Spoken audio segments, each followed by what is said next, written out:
मैंने उनसे पूछा था कि क्या इस्लाम के नाम पे बना, उन्होंने कहा नॉट एट ऑल, इकोनॉमी की वजह से बना, इसलिए कि मुसलमानों को जॉब्स नहीं मिलती। जब मैं ढाका वॉर म्यूजियम गया मैं बड़ा खुश हुआ अंदर से ना।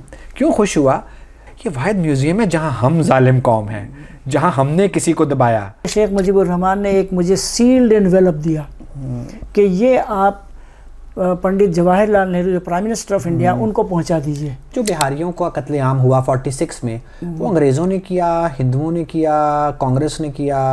हिंदुओं ने किया। और जाहिर है कांग्रेस उसमें इन्वॉल्व थी। लियाकत अली खान साहब ने उनको पब्लिक मीटिंग में कहा था कि he is Gandhi's dog. AK फजल हक 50 गुंडों को ट्रेन में एक बॉगी में भर के लेके आए थे और कायद आज़म का जो जलसा होने वाला था उसको दरहम बरहम करना चाहते थे। तो कायद आज़म से उनकी एक अदावत सी रही। पाकिस्तान आर्मी तो कैंटोनमेंट में बंद थी, उसको निकलने की इजाज़त नहीं थी और पूरे इस पाकिस्तान में किलिंग शुरू हो गई थी नॉन बंगालीज की। पुलिस ने रिवॉल्ट कर दिया था, इवन ट्रैफिक पुलिस ने रिवॉल्ट कर दिया था। ईस्ट पाकिस्तान राइफल जो पैरा मिलिट्री ट्रूप्स थी उसने रिवॉल्ट किया था। ईस्ट बंगाल रेजिमेंट ने रिवॉल्ट किया था और 7 मार्च से ही कर दिया था। मिशंस काम कर रही थी कि उनको इनके हालत देख के उनको राग़िब किया जाए, क्रिश्चियन बनाया जाए। बट द ओनली कम्युनिटी जिसने उनको इनकरेज नहीं किया और उनको वापस जाना पड़ा, यानी इतना स्ट्रॉन्ग था उनका कि इस कंडीशन में हम रहेंगे मगर हम बीमारी से मर जाएंगे लेकिन कन्वर्ट होकर इलाज नहीं कराएंगे। आज हमारे साथ बहुत इंटरेस्टिंग मेहमान मौजूद हैं जो फ्रीलांस जर्नलिस्ट भी हैं, ऑथर भी हैं और एक प्रोग्राम भी रन करते हैं। और उनका एक बहुत डाइवर्स बैकग्राउंड है, बंगाल, पाकिस्तान और अमेरिका का। जनाब एहतशाम अरशद निज़ामी, अस्सलाम वालेकुम सर। वालेकुम सलाम डॉक्टर साहब।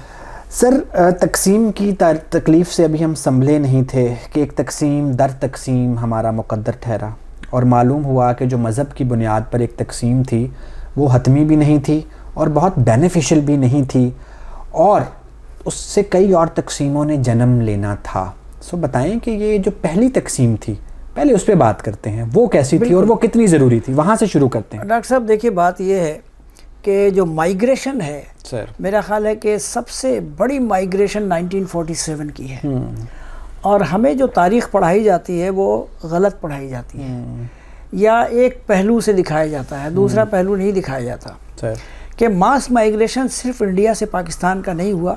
हम बचपन में से यही पढ़ते रहे हैं और किलिंग भी एक तरफ नहीं हुई बल्कि पंजाब से जो लोग माइग्रेट करके गए हैं उनकी भी किलिंग हुई और मास माइग्रेशन उनकी भी हुई। दोनों तरफ आग बराबर लगी हुई थी। और फिर ये कि उसका सिलसिला जो है वो बहुत पहले से शुरू हो गया था। यानी 1946 में एक कम्युनल राइट हुआ था बिहार में, स्टेट ऑफ बिहार में। उसमें 30 to 40,000 मुसलमान मारे गए थे और उसकी वजह ये थी कि वो डायरेक्ट एक्शन जो हुआ था उसमें इंडियन हिंदुओं ने उनको अटैक किया और उनको उसकी सज़ा दी कि चूँकि वो मुस्लिम लीग को और पाकिस्तान को सपोर्ट करते थे तो उनको एक तरह की सज़ा दी उन्होंने। तो वहाँ से ये माइग्रेशन शुरू होता है।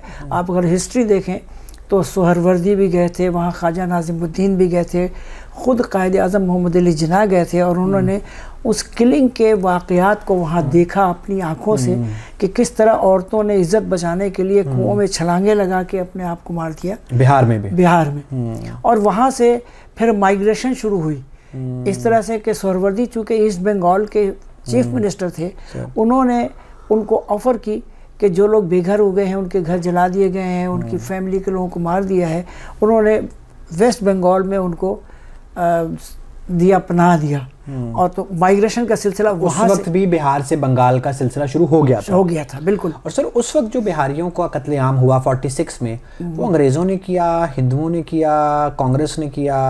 हिंदुओं ने किया और जाहिर है कांग्रेस उसमें इन्वॉल्व थी। ठीक है, बिल्कुल। और उस वक्त के बिहारी उस तकसीम के इतने प्रो क्यों थे? क्यों वो चाहते थे इस तकसीम? देखिए, जितने भी माइनॉरिटी प्रोविंसेस के मुसलमान थे वो अपने आप को इनसिक्योर फील करते थे। उनको निजात इसी में नजर आ रही थी। जी बिल्कुल, कि पाकिस्तान बन रहा है। अच्छा, उनको उस वक्त नहीं पता था कि पाकिस्तान उनका इलाका नहीं बनेगा। वो एक स्लोगन था कि लड़के लेंगे पाकिस्तान और बन के रहेगा पाकिस्तान। ये एक स्लोगन था जो फैलता चला गया और जज्बात थे मुसलमानों के जिन्होंने पाकिस्तान हासिल करने के लिए सब कुछ किया, और जाहिर है कि हिंदू मेजॉरिटी थी वहाँ पे और वो ये चाहती थी कि इसको ना होने दिया जाए, और जाहिर है कि कम्युनल राइट 40s में बिहार में हिंदुओं ने मुसलमानों को दबाया हुआ था और उनके प्रॉब्लम्स एज माइनॉरिटी थे और उसको उनका हल पार्टीशन में नजर आता था। एग्जैक्टली। Okay, perfect. सो एक पार्टीशन हो गई, कुछ बिहारी कत्लेआम के बाद उसी वक्त बंगाल चले गए जो बाद में ईस्ट पाकिस्तान बन गया, कुछ शायद इधर भी आए जी सर। फिर हमने मज़हब की बुनियाद पे माइनॉरिटीज़ के लिए एक तकसीम बरे सगीर की कर डाली। राइट। सो फिर ठीक 24 साल के बाद मज़हब क्यों नहीं जोड़ के रख पाया और एक और तकसीम जी जी बिल्कुल क्यों हुई? बिल्कुल, देखें बात यह है कि उस वक्त जो कुछ हुआ, आप अगर थोड़ा सा आप हिस्ट्री में जाएं कि ईस्ट पाकिस्तान में जो माइग्रेशन हुई वो किन लोगों की हुई और कितनी हुई और कब कब हुई। 1947 के बाद चूँकि ईस्ट पाकिस्तान में कोई भी कारखाना नहीं था, रेलवे का निज़ाम चलाने वाला कोई नहीं था और दूसरे कारखाने नहीं थे, तो कायद-ए-आज़म मोहम्मद अली जिन्ना को अपील करनी पड़ी। वो जो प्रोविंसेस जो करीब थे, अब बिहार, वेस्ट बंगाल, ये ईस्ट पाकिस्तान से करीब थे, तो वहाँ लोगों से उन्होंने अपील की कि तुम ऑप्ट करो पाकिस्तान को। तो बहुत बड़ी तादाद में, बिहार से 1 मिलियन मुस्लिम्स ने माइग्रेट किया ईस्ट बंगाल में, यानी ईस्ट पाकिस्तान में। और इसी तरह मुर्शिदाबाद, आसाम, कलकत्ता, त्रिपुरा, वहाँ उमूमन मुस्लिम बंगालीज होते थे, लेकिन उन्होंने भी माइग्रेशन किया मज़हब के नाम पे, on request of Quaid-e-Azam. On request of Quaid-e-Azam. तो ये एक उनकी तादाद तकरीबन 1 मिलियन थी। सर, जो कहते हैं कि एक ज़माना वो था कि बंगाल में ऐसी सिल्क बनती थी कि माचिस के डब्बे में भी पूरा थान आ जाता था। सो उस बंगाल को अंग्रेज़ों ने लूट के वीरान किया। देखिए, वो बंगाल तो उस वक्त वो ईस्ट पाकिस्तान सिर्फ बंगाल नहीं था, उसमें कलकत्ता, आसाम, त्रिपुरा, ये सारे थे। बांग्लादेश के बजाय ना उसको बंगाल कहने में मज़ा बड़ा आता है कि वो पूरी एक धरती और उसका जादू जो तकसीम से तकसीम तो हो गया ना। और ये जितने भी कारखाने थे, इंडस्ट्रीज थी, वो कलकत्ता में थी। और मैं आपको बताऊं कि हुसैन शहीद सोहरवर्दी का एक परसेप्शन था कि यूनाइटेड बंगाल एक स्टेट होना चाहिए अलग, जिस तरह कश्मीर वाले अब कहते हैं, तो वो बिल्कुल एक्सीलेंट। उसकी वजह ये थी कि वो कलकत्ता को कैपिटल बनाना चाहते थे कि अगर कलकत्ता कैपिटल बन जाएगा तो वहाँ सारे डेवलपमेंट्स मौजूद हैं, वो फीड करेगा पूरे इंफ्रास्ट्रक्चर ईस्ट बंगाल को। तो वो सूरत हाल नहीं बन सकी, और उसमें मैं बिल्कुल मैंने पढ़ा है और मैं लिख भी रहा हूँ कि उसमें वेस्ट पाकिस्तान के पॉलिटिशियंस का बहुत बड़ा रोल था उस वक्त भी। यानी मुस्लिम लीग के सेंट्रल कमेटी के सेशन में सोहरवर्दी ने जब पहली दफ़ा ये रेजोल्यूशन सबमिट किया कि वेस्ट बंगाल एक मुत्तहदा बंगाल के स्टेट के तौर पे हो, तो मुस्लिम लीग के सेशन ने उसको रिजेक्ट कर दिया कि नहीं, ये सब नहीं होना चाहिए, पूरा एक पाकिस्तान बनेगा। अच्छा सर, मेरा आपसे एक सवाल है। मैं अमूमन कहता हूँ कि यहाँ से आगे चलना चाहिए, तकसीम भी हो गई, दर तकसीम भी हो गई, आप भी उसी कोशिश में लगे रहते हैं कि उसके इफेक्टिव्स को अभी भी राइट्स दिए जाएँ, सेटल किया जाए। लेकिन एक छोटी सी बात मैं ज़रूर करना चाहता हूँ, क्योंकि अब आप आए हैं रियासत हाय मुत्तहदा अमेरिका से। सो जब वो रियासत हाय मुत्तहदा अमेरिका हो सकती है कि इतने सारे स्टेट्स जिनका एक डाइवर्स बैकग्राउंड है, कोई लेना देना कल्चर, ज़ुबान और उन मामलों में है ही नहीं, जब वो एक छत के नीचे, एक बैनर के नीचे रियासत हाय मुत्तहदा अमेरिका रह सकते हैं, तो ये रियासत हाय बर्रे सगीर नहीं बन सकता था कि हम कुछ यूनाइट रहते, कुछ अलग रहते और बिहारियों को हिजरत किए बगैर उनके हकूक़ बिहार में रहते हुए मिल जाते? देखिए, कायद-ए-आज़म मोहम्मद अली जिन्ना ने कोशिश तो यही की थी, वो कांग्रेस में थे खुद, और उन्होंने यूनाइटेड मुस्लिम और हिंदुओं के इत्तेहाद की कोशिशें की थी। मगर जैसे मैंने बताया कि 46 में कम्युनल राइट हुआ, उसके अलावा भी उनको जॉब्स नहीं दी जाती थी, इर्रेस्पेक्टिव ऑफ स्टेट। यूपी में जाएं, ईस्ट पंजाब, वेस्ट पंजाब में जाएं, कहीं भी जाएं, मुसलमानों को नहीं दी जाती थी जॉब्स, दाखिले नहीं मिलते थे।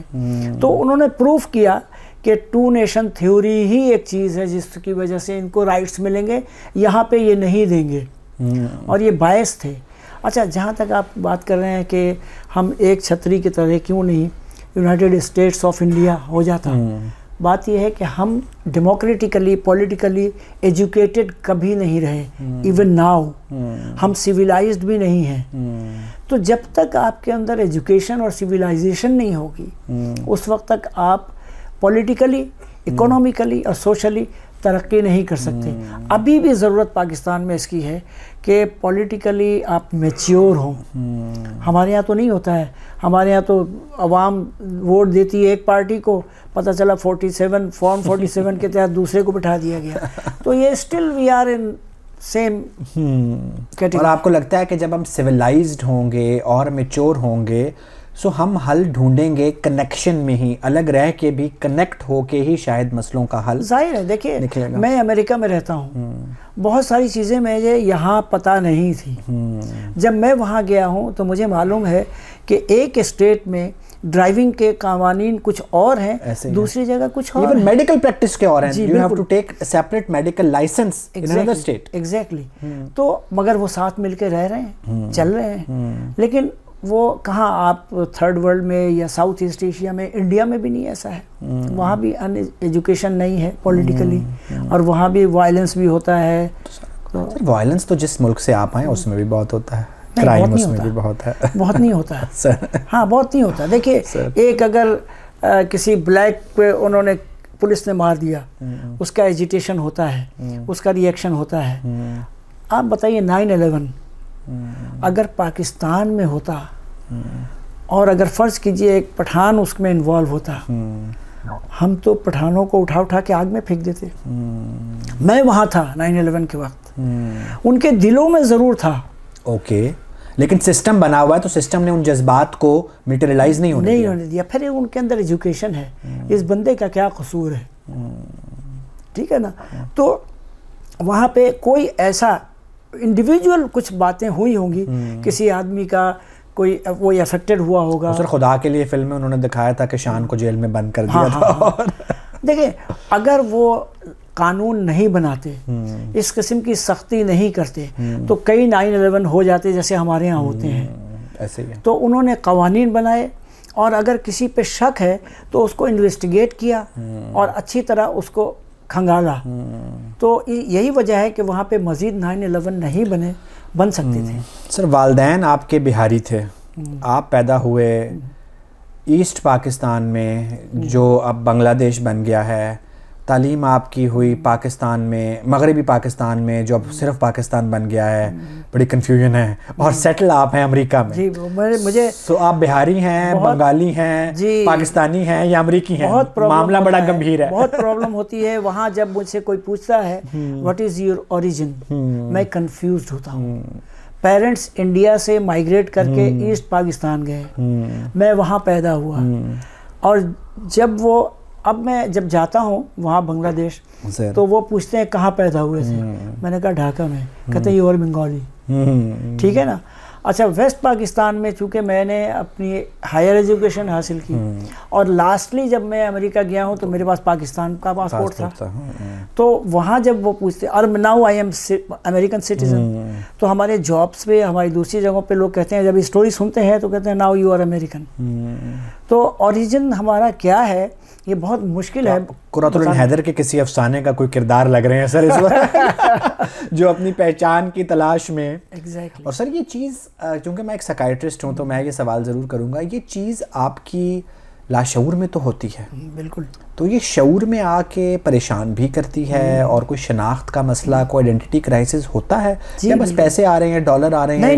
नहीं जी, बिल्कुल नहीं। जब मैं यहाँ था पाकिस्तान में, उस वक्त भी मैं परेशान रहता था कि मेरा ओरिजिन तो वहाँ है। मैं जब आया था पढ़ने के लिए उस वक्त ईस्ट पाकिस्तान में पॉलिटिकल क्राइसिस बहुत बढ़ गया था। पेरेंट्स ने इसलिए भेजा कि वो हंगामों में हमारी वो मुतासिर होगी तालीम, उन्होंने कहा वहाँ जाके पढ़ ले। हमें तो वापस जाना था, मेंटली हम तैयार थे, हम पढ़ के वापस जाएंगे, लेकिन ढाका फॉल हुआ, पेरेंट्स वहाँ फंस गए, हमें पता ही नहीं था बहुत दिनों तक कि वो जिंदा है या मर गए। तो आप सोचिए वो कर्ब थे, बहुत बेदर्द लम्हे ख़त्म दर्द इश्क के जनाब। और फिर वो आए, और उसके बाद जिन हालात में आए कि वाया नेपाल आए थे, आई गेस मेरे फादर वाले नेपाल आए थे। मैं अभी सर नेपाल हो के आए, और मुझे यही जस्तजू लेके गई थी। अभी भी वो बॉर्डर बहुत पोरस है, नेपाल और इंडिया का बॉर्डर बहुत पोरस है। तो मेरे पेरेंट्स जिस वक्त आए, हम 2 कमरे के मकान में रहते थे, 120 गज का। उसमें मेरे पेरेंट्स, मेरे 2 बहनें, हम 3 भाई उस 2 कमरे के मकान में रहते थे। और जब 1973 में रिपैट्रिएशन शुरू हुआ तो मेरे कज़न्स, मेरे चचा, वो भी आए और उसी घर में रहते थे। मैं अभी सोचता हूँ हम कैसे रहते थे। मैं बरसों एक छोटे से सोफे पे सोया हूँ, यूनिवर्सिटी से आता था तो सोता था, बिस्तर मुझे नसीब नहीं था। सर, तो पंजाबियों से और बाकी जो यूपी से लोग आए, उन सारों से ज़्यादा कुर्बानी इस तकसीम दर तकसीम में तो बिहारियों ने दी, उनकी तो डबल हिजरत हुई। हाँ, बिहारी आप कह लें या जो यूपी, सीपी और पंजाब के लोग भी।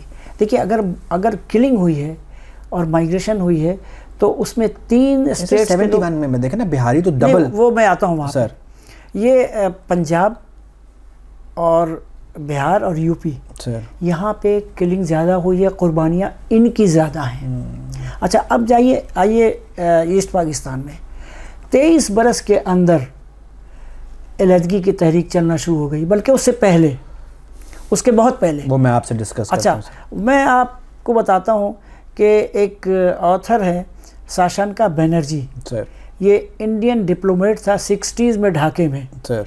अच्छा, वो अपनी किताब में लिखता है, और वो किताब उसने लिखी है शेख हसीना के सफारिश पे कि आप ये किताब लिखें ताकि बांग्लादेशियों को ये पता चले कि मेरे फादर कितने दिनों से बांग्लादेश की तहरीक चला रहे थे। उसने अपनी किताब में, शायद पेज नंबर 101 है, उसमें उसने लिखा है कि 1962 में मैं शादी से आया था कहीं रात के 12 बजे, और इत्तफाक, जो डेली इत्तफाक था, उसका जो एडिटर था मानिक मियाँ, और वो अवामी लीगर था, उसका मैसेज आया कि तुम हमारे पास आ जाओ।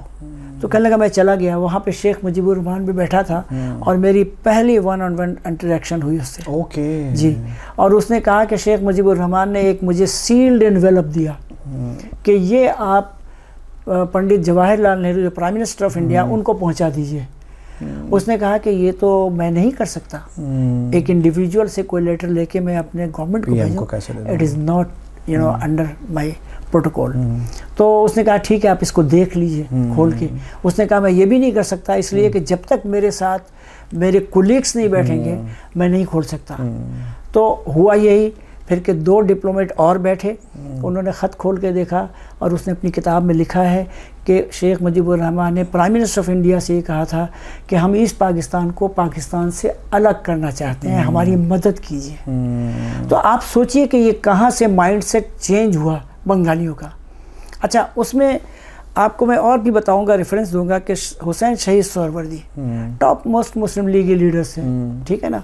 अच्छा, उनको वो वाहिद ऐसे लीडर थे जो दोनों वेस्ट और ईस्ट पाकिस्तान को यूनाइट रख सकता था। He was pro Pakistani. लेकिन उनके साथ क्या ज़्यादतियाँ हुई, वो रह गए थे 1 साल तक कलकत्ता में ही डिडंट कम टू पाकिस्तान। उसकी रीज़न ये थी कि माइग्रेशन के वक्त वहाँ किलिंग्स हो रही थी हर जगह। वो चाहते थे कि गांधी के साथ पीस कमेटी बना के और वो जगहों पे जाएं जहाँ पे मुस्लिम्स हैं और उनको ख़तरा है, और वो जाते थे गांधी के साथ हर जगह ताकि किलिंग्स को रोकें। आपको पता है कि जब हुसैन सोहरावर्दी 1 साल के बाद ढाका पहुँचे तो उनको 4 दिन के बाद आपकी इंटेलिजेंस एजेंसी ने जाके एक नोटिस दिया कि you are not Pakistani citizen, leave the country within 4 days.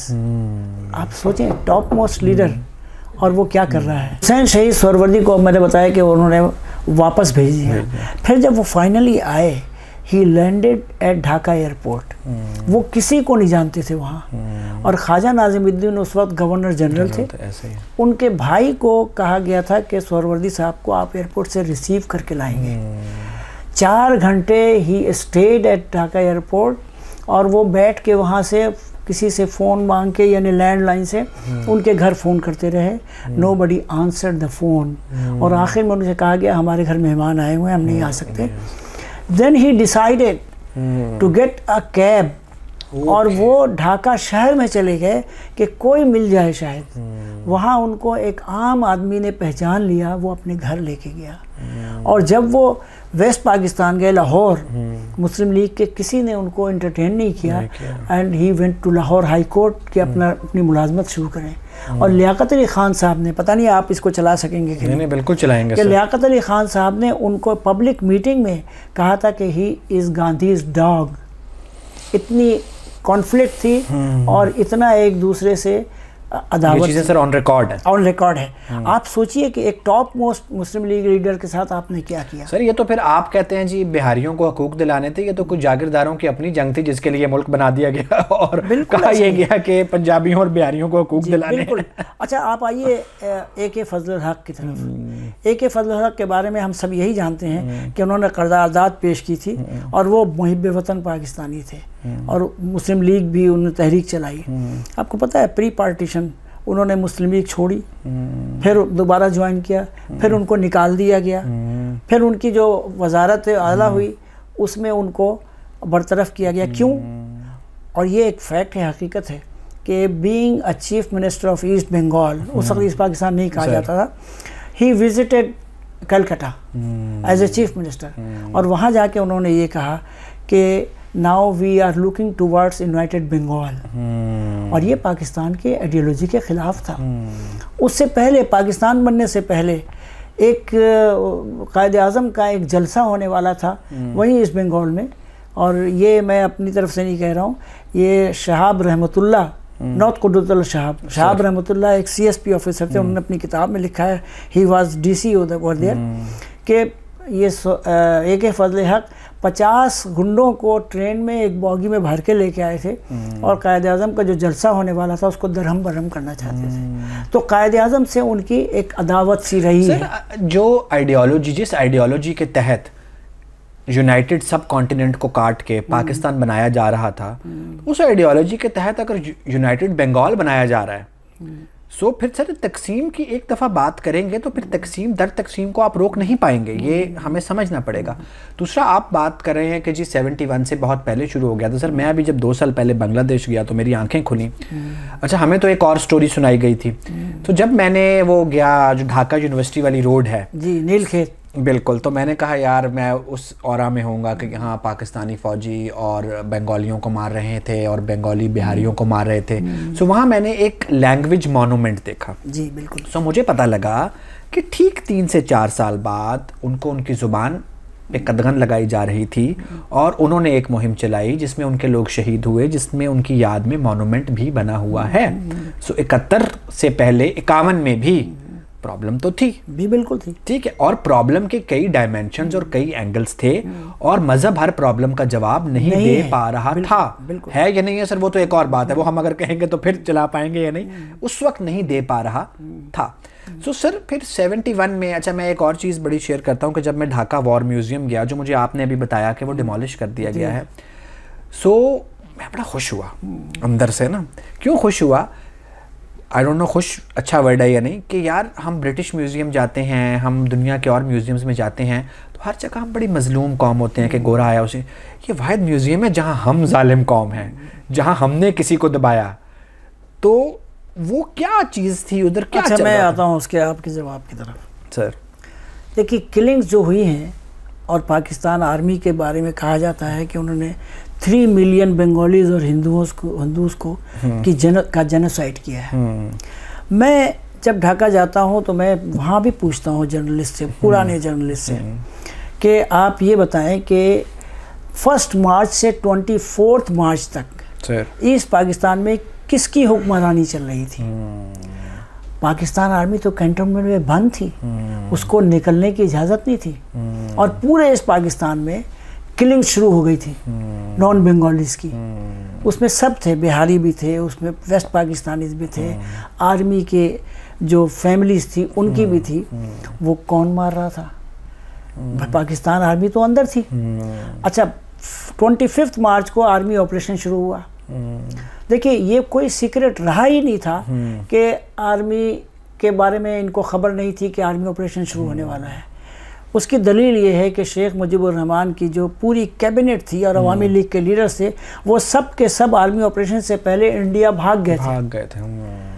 अच्छा, उन्होंने 3 ग्रुप बनाए थे मुक्ति बाहिनी के। मुक्ति बाहिनी पहले से इंस्टॉल थी नाम उन्होंने ऑफिशियली बाद में अनाउंस किया, लेकिन जैसे ही आर्मी ऑपरेशन शुरू होने वाला था उसने मुजीब ने कर्नल उस्मानी को कह दिया था कि फोर्स बनाओ। 3 कैटेगरी थी। एक कैटेगरी का काम था कि पाकिस्तान आर्मी को रेजिस्ट करो और जितना हो सके डिले करो, उनको रोको। दूसरा जो था वो किलिंग करता हुआ जा रहा था, और तीसरा इंडिया चला गया था ट्रेनिंग लेने के लिए। ये जो जितने लोग थे ऑर्गेनाइज्ड फोर्स जी, पुलिस ने रिवॉल्ट कर दिया था, इवन ट्रैफिक पुलिस ने रिवॉल्ट कर दिया था। ईस्ट पाकिस्तान राइफल जो पैरा मिलिट्री ट्रूप्स थी उसने रिवॉल्ट किया था। ईस्ट बंगाल रेजिमेंट ने रिवॉल्ट किया था और 7 मार्च से ही कर दिया था। और वो असलहे लूट के खेतों से, दरियाओं से ये भाग रहे थे इंडिया की तरफ। और जितने एरियाज थे बॉर्डर के जहाँ के ये नॉन बंगालीज बिहारीज थे, रेलवे का निज़ाम चलाते थे, किलिंग करते हुए गए। पाकिस्तान आर्मी को चूँकि रोका था मुक्ति बाहिनी के एक हिस्से ने, तो उनमें से बहुत से लोग, मेमन सिंह बहुत क्लोज है वहाँ से, I don't know whether you know और नो सर, वो बहुत क्लोज है और ये मेरा ख्याल है 2-3 घंटे की ड्राइव है सर। आपकी पाकिस्तान आर्मी 3 हफ्ते के बाद वहाँ पहुँच सकी, और जब पहुँची उनको कोई रेबिलियन नहीं मिला और बिहारियों की लाशें मस्जिदों तक में मिली। सर आपने वो ड्रामा देखा है जो भी 2-3 साल पहले जियो ने बनाया था, जो चले तो बिछड़ गए। उसमें तो बड़ा एक मजलूम दिखाया गया पाक फौज को और बेबस दिखाया गया, जो उसमें डिपिक्शन है वो यंग ऑफिसर्स की। जी, जो मैं बात कर रहा हूँ आपको वो यही है। और दूसरे ये वो जो कहते हैं उन्होंने 200 के पता नहीं कितनी हज़ार औरतें प्रेग्नेंट की, और वो सारी फिर कहानियां हैं, ये मिथ है। ये मिथ इसलिए है कि मैं यही कहता हूँ ना कि फिर पाकिस्तान आर्मी ने किसको मारा और कहाँ मारा।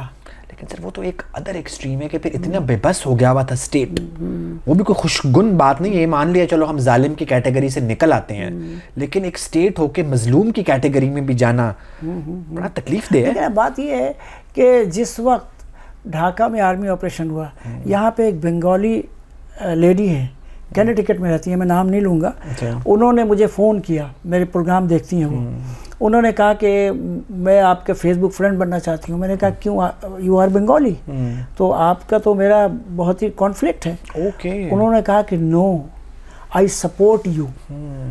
और इसलिए कि कहती हैं हम 10 साल के थे, ढाका में रहते थे, और मेरे पेरेंट्स ने जैसे ही आर्मी ऑपरेशन की खबरें इधर उधर सुनी, मैं और बंगाली की मेजॉरिटी वो गांव चली गई। इसलिए कि ढाका में आज भी जब ईद और बकरीद होती है तो सब इर्द गिर्द गाँव के लोग होते हैं, वो चले जाते हैं, ढाका खाली हो जाता है। गाँव जिस तरह इस्लामाबाद में होता है। जी बिल्कुल।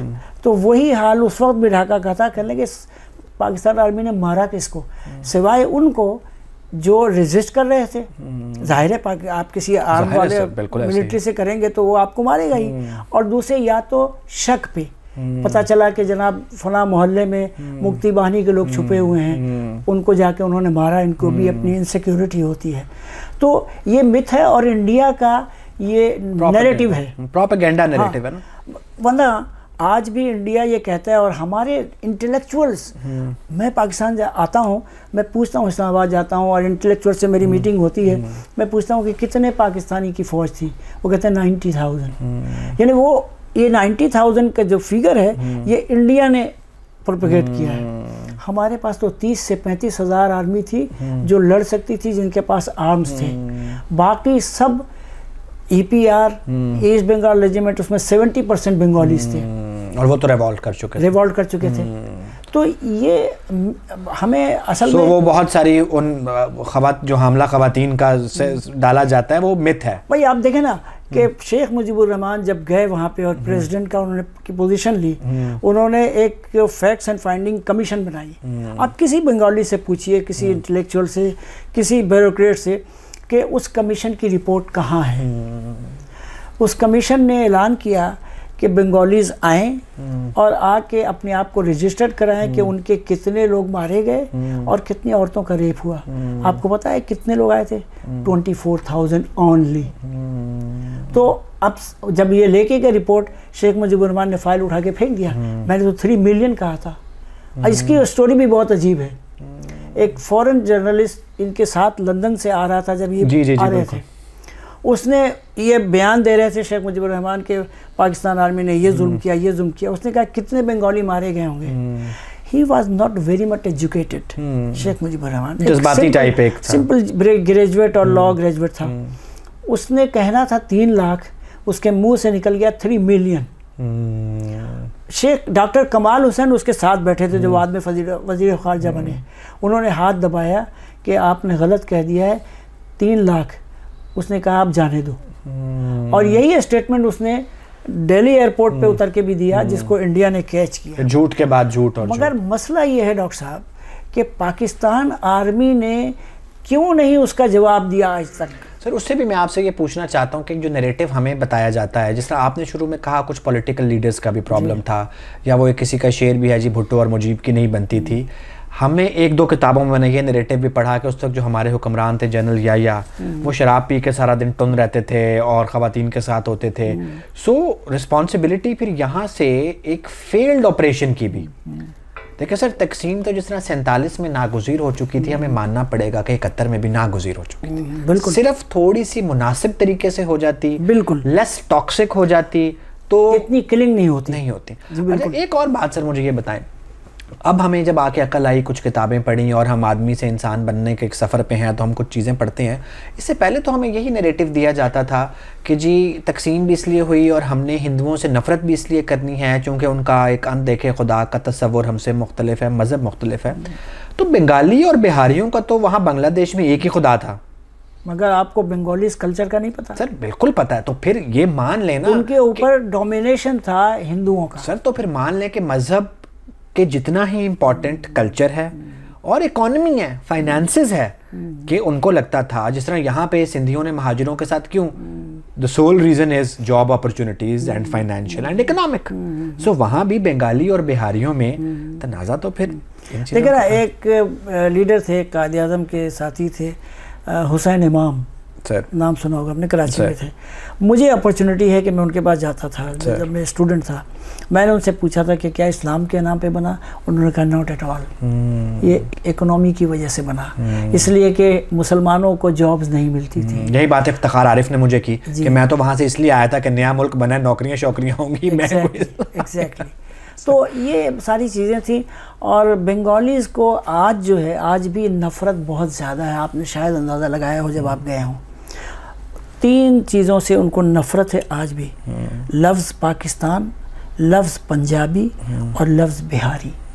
उसकी वजह यह है कि जब वो बड़े होते हैं और स्कूल में जाते हैं, एलिमेंट्री स्कूल से ही उनको जो सिलेबस पढ़ाया जाता है वो वैसे ही पढ़ाया जाता है कि जैसे हमें पढ़ाया जाता है कि पंजाब से जब ट्रेनें आ रही थी सिखों ने काट काट के रख दिया। 65 में भी रात के अंधेरे में उन्होंने लाहौर पे हमला कर दिया था। तो अब वही बातें उनको सिखाई जाती हैं, पढ़ाई जाती हैं, उनके सिलेबस में है यूनिवर्सिटी तक। सर वो तो हम अलग हो गए हैं ना। अभी मैं क्योंकि साइकाइट्रिस्ट हूँ, मैं हर पेशेंट सर पे सवार करके घर नहीं ला सकता, लेकिन कुछ पेशेंट्स मेरे साथ आते हैं। I met a 19-year-old boy जिसको 6 साल पहले जब वो नौशहरा के एक स्कूल में पढ़ रहा था, सो उसको वहाँ 7वीं जमात के लड़कों ने बुली किया पंजाबी गटर कह के। यहाँ से 6 साल पहले की बात है। सो और वो अब तक उस ट्रॉमा में है। और वो बीकन हाउस स्कूल था, हम नाम एक अच्छी चेन का स्कूल था जहाँ पढ़े लिखे लोगों के, अमीर लोगों के बच्चे आते हैं। सो वो 7वीं जमात के बच्चों को ख्वाब नहीं आनी कि इसको पंजाबी गटर कहना है। उनके घरों में ये बातें होती हैं। They grow up with this all toxin. So उस वक्त भी, या अभी सर मैं जब बांग्लादेश गया, अच्छा मेरा एक्सपीरियंस ज़रा मुख्तलिफ था। मुझे एक वो जो चला रहे होते हैं खुद साइकिल रक्षा, दूसरा रक्षा जिसे वहाँ CNG कहते हैं, CNG कहते हैं, डॉक्टर कम्युनिटी। मैं बहुत दरमियाने से होटलों में रहा, उनके मज़ारों पे, जंगलों में, रातरगुल फॉरेस्ट। अच्छा मुझे कहीं हेट्रेड नहीं मिली, लेकिन अब इसमें मेरी कोई शरारत नहीं थी। मैंने बांग्लादेश को बंगाल कहने का मेरा बड़ा दिल, तो मैंने फेसबुक से आके, वहाँ बहुत सारे दोस्त ऐड हुए फेसबुक पे बांग्लादेश के, सो मैंने हर पोस्ट पे लफ्ज़ बंगाल यूज़ किया कि जी बंगाल का जादू और बंगाल में जो मैंने देखा सीखा। तो उन दोस्तों ने जो नए नए बने थे कमेंट किया, उन्होंने कहा जी आप बंगाल का लफ्ज़ चेंज करें, बांग्लादेश के। हाँ बांग्लादेश के। हालांकि उसके पीछे मेरी कोई मैल इंटेंशन नहीं थी। मेरे लिए वो वही जादू और ख्वाबों की सरजमीन है जहाँ जंगल हैं, जहाँ गीत हैं, जहाँ रक्स है, जहाँ की पटसन से इस्लामाबाद की गलियाँ हमने बनाई थी। सो इंसान तो इंसान है। आप देखें ना, आज 53 ईयर्स के बाद भी सर वो जो कैंपों में लोग रह रहे हैं, उनकी हालत क्या है। एक 7 बाई 6 फीट की झोपड़ी नहीं कह सकते उसको आप, उस छत टूटी हुई है, दीवारें टूटी हुई है, कच्ची हैं, बारिश पानी जा रहा है उसमें। 3 से 4 लाख लोग हैं पूरे बांग्लादेश में। आपने खुद देखी है? जी, मैं तो जाता मैंने लॉरेन मिर्जा की किताब में देखी, और ये भी बहुत पहले की किताब है। ये अभी की किताब नहीं। मेरा ख्याल था कि अब तक मसला हल हो गया होगा। नहीं, आप देखें ना कि अगर बहुत अच्छे अखलाक के लोग होते ही ये बंगाली एक्सट्रीमिस्ट या जो भी हैं, वो अब तक उनको अकोमोडेट कर लेते हैं। हमने क्यों नहीं बुलाया सर वापस इधर? ये तो हमारी बेशर्मी है। ज़ियाउल हक साहब भी गए जी, नवाज शरीफ साहब ने तो बहुत कोशिश भी की थी, परवेज मुशर्रफ गए, और क्रेडिट जाता है ज़ियाउल हक को, जिन्होंने राब्ता आलम इस्लामी से एक मुआहदा किया और उसमें फंड जमा किए। उन्होंने भी, राब्ता आलम इस्लामी ने भी, और डोनर्स ने, कंट्रीज़ ने दिए। आज भी वो पैसे हबीब बैंक में जमा हैं, मगर there is no will, there is no way. Sir again मसला जो है कि जब मैंने पढ़ा ही है कि नवाज शरीफ की एक गवर्नमेंट में भी बहुत ज़्यादा चीज़ें करीब पहुंच गई थी, और नवाज शरीफ ने कहा था कि हम कराची और सिंध में नहीं करेंगे, हम स्ट्रिक्टली उनको पंजाब में करेंगे। लेकिन जो इन्होंने यही कहा जी वो आ गया तो वो तो आ गया, उसको आप कैसे रोकेंगे? इनके सारे रिश्तेदार कराची में हैं। अगेन इकोनॉमिक बर्डन होगा। देखिए वहाँ तो बात तो पैसे की है। मैं अभी लास्ट ईयर जब गया था लाहौर में और पिंडी में, मैं उन जगहों पे गया, हत्ता के मियाँ चुन्नू में गया। They are still there. Bihari colony Lahore में मौजूद है, 2 और बिहारी कॉलोनी रावलपिंडी में मौजूद है। ये इनका प्रोपेगेंडा है कि ताकि लोग कहें कि यार अब इनको लाना बेकार है, ये तो कराची चले जाते हैं। सबसे पहली बात ये है कि अगर वो सिटीजन है पाकिस्तान के, दे कैन गो एनीवेयर। लेकिन कुछ लोग फैमिलीज वहाँ से निकली हैं, मगर क्यों? किसी के बेटे का एडमिशन हो गया है लाहौर इंजीनियरिंग यूनिवर्सिटी में, किसी का हो गया सिंध यूनिवर्सिटी में, वो मूव करेगा। मैंने एहसन इकबाल से कहा, उन्होंने कह दिया कि वो तो चले जाते हैं कराची। हमने कहा आप मेरे साथ चलें, आप मुझे बताएं कि वहाँ वो नहीं रह रहे हैं। ये सारा प्रोपेगेंडा है। जैसे मैंने कहा कि there is no will, there is no way. आज 53 बरस से उनके घर तो वहीं पे हैं ना जिसमें वो रहते थे। वो आसमान से तो नहीं उतरे, ज़मीन से नहीं निकले। उनके घरों से निकाला गया और उनके घरों पे कैप्चर किया उन मुक्ति बहानी की फैमिलीज ने, जिसको दे दिए गए। They are not Bengali nationals. They are no, वो नहीं। देखें, बहुत बात कही जाती है कि they got citizenship of Bangladesh. हाँ, so now they are Bangladeshi. मैं आपसे ये पूछता हूँ, दुनिया में आपने कोई ऐसा सिटीज़न देखा है किसी मुल्क में जो एक तरफ सिटीज़न भी हो और दूसरी तरफ उसकी प्रॉपर्टी एनिमी प्रॉपर्टी करार दी जाए? अभी भी? जी, अभी भी। अभी वो वहाँ पे घर नहीं खरीद सकते? नहीं, देखिए उनकी प्रॉपर्टी तो मौजूद है जिसमें गवर्नमेंट ने अलॉट कर दिया है उन लिबरेशन फोर्स के लोगों को। समझ गया मैं सर। ठीक है ना, और वो कैंप में पड़े हुए हैं।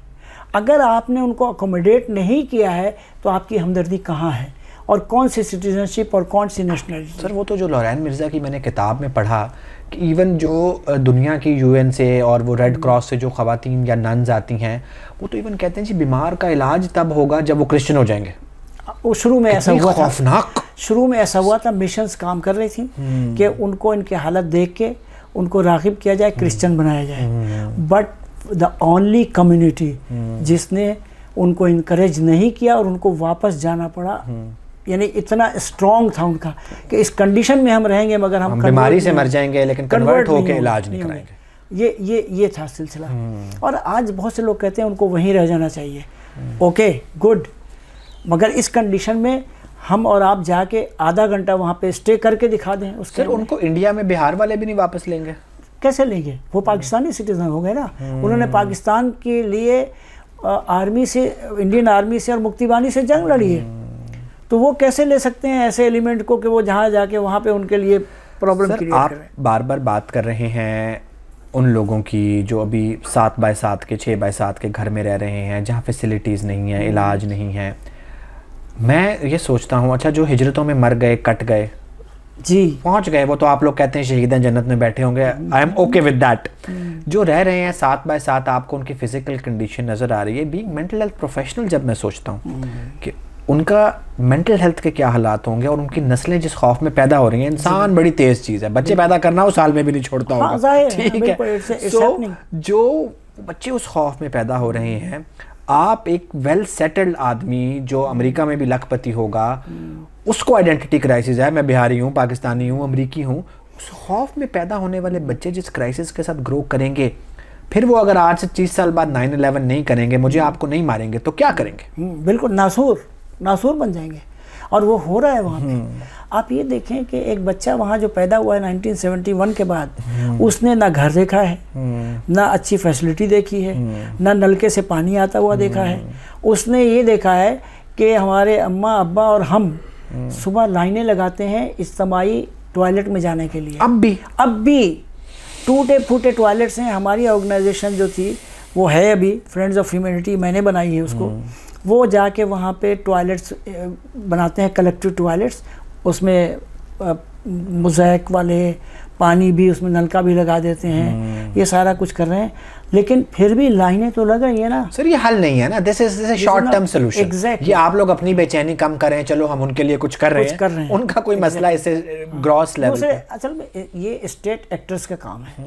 वो तो इंटरेस्टेड नहीं है ना सर। वो तो बात हो गई। बिल्कुल। वो बांग्लादेश वाले, उनको कोई इंटरेस्ट इसलिए नहीं है कि वो ये समझते हैं कि ये तो हमारे एनिमी हैं। सर अमेरिका से आप आए हैं, इतना बड़ा है अमेरिका। मैं जब गया ना तो मैंने बाय रोड ट्रैवल किया न्यूयॉर्क से बफलो, नियाग्रा फॉल के लिए। सो मैं उधर भी ये सोचता था कि ये सारा खिता खाली है, कोई पाकिस्तान इंडिया में से एक को यहाँ ला के बसा दे, हमारे मसलों का हल। सर कोई बिहारिस्तान बनाने का नहीं सोचते आप लोग? बिहारिस्तान के लिए तो वहाँ बड़ा काम हो रहा है। वो तो आपके हमसाया मुल्क कनाडा में हो रहा है। सो कोई बिहारिस्तान नहीं बनाने का सोचते? देखिए बात ये है ना, या समझ आ गई है कि तकसीम दर तकसीम हल नहीं है। नहीं है। देखिए बात यह है कि इस वक्त जो मेरे नज़दीक हल है सर, वो ये कि बांग्लादेश और पाकिस्तान की गवर्नमेंट्स को बैठना चाहिए। उनके लिए भी प्रॉब्लम है, रोहिंग्या रिफ्यूजीज को लेके बैठे, आधे आधे कर लें। हाँ, मतलब आधे आधे नहीं। मैं कहता हूँ कि डिवाइडेड फैमिलीज को पाकिस्तान को कंपेल किया जाए कि ले लें आप, और हम बाहर से उनको फाइनेंस करने को तैयार हैं। एक तो ज़रूरत नहीं पड़ेगी, उनकी फैमिलीज हैं वहाँ पे। ये भी बहुत तकलीफ। अच्छा, जो लोग वहाँ रह सकते हैं उनको रिहेबिलिटेट किया जाए। गवर्नमेंट ऑफ पाकिस्तान के पास जो फंड है, राब्ता ट्रस्ट का जो फंड है, उस राब्ता ट्रस्ट में बांग्लादेश को शामिल किया जाए और उनको कहा जाए, एग्रीमेंट किया जाए कि इनको यहाँ से निकालो, तुम्हारा भी फ़ायदा है, इनको कहीं पे एडजस्ट करो, एक कमरे का मकान दे दो। तो सर इंसान ना हो गई, पावर लूम्स हो गई कि डिवाइड कर लें। कितना हम जिस बात कर रहे हैं, इस बात को करते हुए भी मेरे रोंगटे खड़े हो रहे हैं कि वो हसन मंजर ने भी अपनी एक किताब में लिखा है ना, ये हिजरत ज़दा लोग और ये माइनॉरिटीज़ जो इस तरह रह रही होती हैं, ये उसी बच्चे की तरह होते हैं जो ले पालक माँ बाप के पास होता है और उसे वन फाइन मॉर्निंग पता लगता है कि नहीं है मेरे माँ बाप। 47 में मैंने बताया कि आप कितने 30 से 40 हज़ार लोग मारे गए मुसलमान। चलिए वो एक क्रिएशन ऑफ पाकिस्तान का था, हिंदू मार रहे थे। 1971 में आपको पता है कि कितने नॉन बंगालीज मारे गए हैं? जो आम जर्नलिस्ट है, फॉरेन जर्नलिस्ट और फॉरेन ऑथर, उन्होंने लिखा है कि 1 से 3 लाख बिहारी मारे गए। जबकि उन्होंने ये भी लिखा है कि आई विटनेसेस से जब हमने बात की तो उनके मुताबिक 5 लाख लोग मारे गए। संताहार एक इलाका है, वहाँ रेलवे के लोग रहते थे। 35 से 36 हज़ार लोग रहते थे, बिहारी या नॉन बंगाली जो भी हैं। जिस वक्त रिवॉल्ट हुआ है और ये लोग भाग रहे थे इंडिया की तरफ, सिर्फ 15 लोग बचे हैं, औरतें, बच्चे, मर्द, सब। डॉक्टर सफदर महमूद की किताब है पाकिस्तान क्यों टूटा, उन्होंने 70s में लिखी है वो किताब, अभी नहीं लिखी है, वो है भी नहीं हयात अब। उन्होंने किताब में लिखा है, भैरब बाज़ार में औरतों का नंगा जुलूस निकाला, ये बंगालियों ने, नॉन बंगालीज का। रास्ते भर उनको रेप करते रहे और हत्ता के उनकी शर्मगाहों में बांग्लादेश के झंडे के स्टिक गाड़ दिया। ये उन्होंने लिखा है, मैं नहीं कह रहा हूँ सर। इसलिए तो आपका मसला है कि 3 लाख मारे गए, 5 लाख मारे गए। मेरा मसला मारे जाने वाले नहीं हैं, जो बचे रह गए हैं और जिनको आप कहते हैं कि जी आधे ये वसूल लें, आधे वो रख लें। ये इंसानों की बात है, ये मवेशियों की बात है, ये ज़मीन के टुकड़ों की बात है। आपने कहा दोनों बैठ के ये फैसला कर लें, मैं तो इस साल से भी मुतमईन नहीं हूँ। ये भी कोई हल नहीं है कि आप इंसानों के बारे में ऐसे बात करें। वो नज़ीर अकबर आबादी का शायद शेर है, 200 साल पहले, कोई हद ही नहीं इस एहतराम आदमियत की, बदी करता है दुश्मन और हम शर्माए जाते हैं। आपको मैं बताऊं डॉक्टर साहब के 1973 में ट्रिपार्टाइट नेगोशिएशन हुई, इंडिया, पाकिस्तान, बांग्लादेश, दिल्ली में। उसमें यह तय किया गया कि जो जंगी कैदी हैं उनको सबको छोड़ दिया जाएगा। इवन 195 पे जो मुकदमा चलाना चाहता था बांग्लादेश, वो भी नहीं चलाएंगे, इसलिए कि आप चला लीजिए वहाँ जाके उनका। बंगाली जितने हैं पाकिस्तान में वो चले जाएंगे बांग्लादेश। यहाँ पे आके पाकिस्तान रुक गया। इंडिया ने, बांग्लादेश ने इंसिस्ट किया बिहारियों को लो, इसने उन्होंने तुम्हारा साथ दिया है। आपको पता है Aziz Ahmed was heading the delegation. उन्होंने कहा कि वो बांग्लादेश उन्होंने हिजरत की थी उस पार्ट में, दे आर बांग्लादेशीज, हम उनको नहीं लेंगे। डेडलॉक पाकिस्तान की तरफ से हुआ, कितने अफसोस दुख की बात है। और उसके बाद 2 दिन डेडलॉक रहा, भुट्टो ने इंटरवीन की यहाँ से, और फिर तय पाया कि a substantial number of non Bengalis will be accepted by Pakistan according to 4 categories. अब आप इसकी सुन लीजिए, मुझे नहीं पता आप कितना दे पाएंगे उसमें। 4 category. First category west Pakistani domiciled, उसमें शायद 2% बिहारी आते होंगे। सेंट्रल गवर्नमेंट एम्प्लॉइज सब के सब यहाँ से गए हुए। डिवाइडेड फैमिलीज, उसका डेफिनेशन वेस्टर्न डेफिनेशन, बीवी अगर पाकिस्तान में है और हस्बैंड अगर इस पाकिस्तान में है, that will be called divided family. माँ बाप या दादी दादा नहीं है। हम 3 भाई बहन थे वेस्ट पाकिस्तान में, मेरे पेरेंट्स वहाँ फंसे हुए थे। We were not divided families. आप सोचिए कि कितनी कदगन लगाई गई है पाकिस्तान की तरफ से कि नहीं लेंगे। और इंसानों को कितने खानों में बांट दिया गया। कितना आसान होता है खानों में बांटना। मैं अपने मरीजों को नहीं बांटता कि यार ज़रूर आपने डायग्नोसिस लेना है, आपकी ज़रूरतों पे, नीड्स पे काम करते हैं, और आप पॉलिटिकली इंसानों को बांटते हैं। बिल्कुल। और जो सर आते हैं अब बांग्लादेश में, जो बंगाली रह गए ना, मैं अभी गया बांग्लादेश तो मैंने देखा वो जो साइकिल रिक्शा चला रहा है, जब वो गोरे के अंडर था तो वो भी बेचारे की किस्मत वैसी थी। जब वो हमारे अंडर था, हम भी तो बादशाह थे ना उधर के, तब भी वो वैसा ही था। अब वो बंगालियों के अपने अंडर है। उस बेचारे की सेहत पे और ज़िंदगी पे तो आप लोगों ने किसी उसमें कोई फ़र्क नहीं डाला। और यही आम आदमी आपने देखा है कि एक ड्रग्स लेने वाला भी है, जंकी भी है, एक होमलेस भी है, तो वो भी वेस्ट में एक बेयर मिनिमम हॉस्टल में रह रहा है, उसको कपड़े भी हैं, रोटी भी है। अमेरिका में फिर भी इतना नहीं है, मैं चूँकि यूरोप में रहा हूँ, यूरोप में तो बहुत ज़्यादा है। सर बिहारियों का फ्यूचर क्या है? लास्ट सवाल। मुझे ऐसा लगता है बिहारी कैंप में फंसे वाले बिहारियों का, जो अमेरिका में सेटल्ड है उनका, नहीं उनका नहीं। और खुद बांग्लादेश में बहुत से लोग बिहारी हैं जो बाहर अपने घरों में रहते हैं, लाइफ एंजॉय कर रहे हैं, बिजनेस एंजॉय कर रहे हैं। वो कौन है? वो लोग हैं जो 1971 में कैंप में नहीं गए। उनकी आइडेंटिटी बंगाली की थी, उन्होंने पढ़ा बंगला में था, उन्होंने शादियां कर ली Bengali. They were more connected to the locals. वो कैंप के लोगों को अछूत समझते हैं। उनके साथ अगर हमने इंटरेक्शन किया तो बंगाली सोसाइटी में हमें बुरा समझा जाए, बिहारी का दुश्मन बना हुआ। जी, ये ऐसे लोग हैं। और बहुत से ऐसे लोग हैं जो भाषानी के साथ थे, इंटरेक्ट करते थे, अवामी लीग के साथ करते थे। उन्होंने उन लोगों के साथ मिल के किया कि भाई हम आपके लॉयल हैं, तो वो बिल्कुल अलग हो गए, सेपरेट हो गए। इनका जो मुस्तकबिल है, अगर तो 2 स्टेट मिल के कोई डिसीजन नहीं करते हैं तो मर खप जाएंगे ये। इनकी पहली नस्ल तो अब ख़त्म हो रही है, दूसरी जो है वो इसी स्लम में रहेगी। जो ऑर्गेनाइजेशंस हैं जैसे हमारी है, ओबेट हेल्पर्स हैं, हम अमेरिका से जाके काम करते हैं, उसमें एजुकेशन में भी आ रहे हैं और वो बाहर भी जा रहे हैं। एक बिहारी लड़का बांग्लादेश की क्रिकेट टीम में भी है। अच्छा जी। और उस तरह से, मगर ये बहुत ही रेयर है ना सर, आटे में नमक के बराबर है। आटे में नमक के बराबर है। तो हम एजुकेशन भी दे रहे हैं उनको, लेकिन कितने %? हम कहाँ से इतना कर सकेंगे? जब तक स्टेट एक्टर एक्टिव नहीं होगा उनका मसला हल नहीं होगा।